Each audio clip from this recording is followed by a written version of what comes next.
திருப்போரூர் கந்தசாமி கடலில் போர் புரிந்த இடம் திருச்செந்தூராகவும் நிலத்திலே போரிட்ட இடம் திருப்பரங்குன்றமாகவும் உள்ள நிலையில் விண்ணிலே போரிட்ட இடம் திருப்போரூர் என்கிறது வரலாறு. பிரளயத்தால் 6 முறை அழிந்து 7வது முறையாக நிர்மாணிக்கப்பட்டதே இப்போது உள்ள கோயிலாம். அறுபடை வீடுகளுக்கு நிகரான பேறு கொண்ட இந்த கோயில் சமரபுரி என்று ஆரம்பத்தில் அழைக்கப்பட்டு வந்ததாம். சுயம்புவாக எழுந்தருளிய கந்தசுவாமி வள்ளி தெய்வானை சமேதகராக திருமண கோலத்தில் காட்சி தருகிறார். சுயம்புவான முருகப்பெருமானுக்கு அபிஷேகங்களே கிடையாது.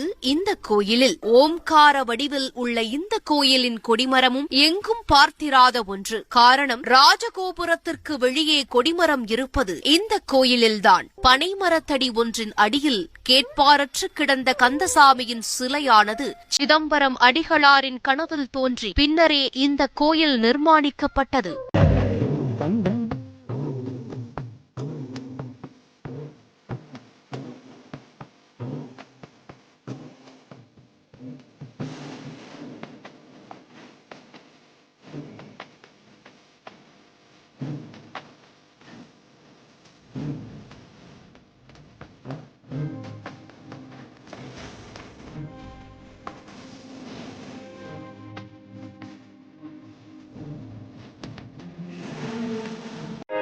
ஏது பிழை செய்தாலும் ஏழையேனுக்கிறங்கி தீது புரியாத தெய்வமே.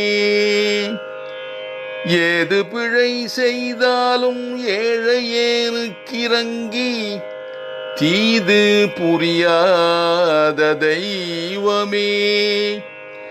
நீதி தழைக்கின்ற போரூர் தனி முதலே,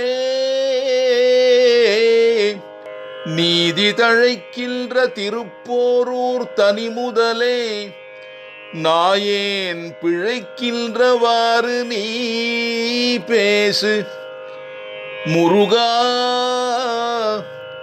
முருகா முருகா.